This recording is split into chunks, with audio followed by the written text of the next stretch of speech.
সমাজ ধ্বংসের পেছনে অনেকগুলো কাজ করে থাকে, যেগুলো ধীরে ধীরে সমাজকে ভিতর থেকে দুর্বল করে দেয়। তার মধ্যে অন্যতম হচ্ছে নৈতিক অবক্ষয়।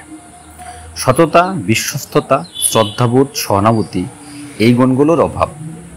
মিথ্যা বলা, প্রতারণা, দুর্নীতি সমাজকে স্বাভাবিক হয়ে দিতে দেয় না।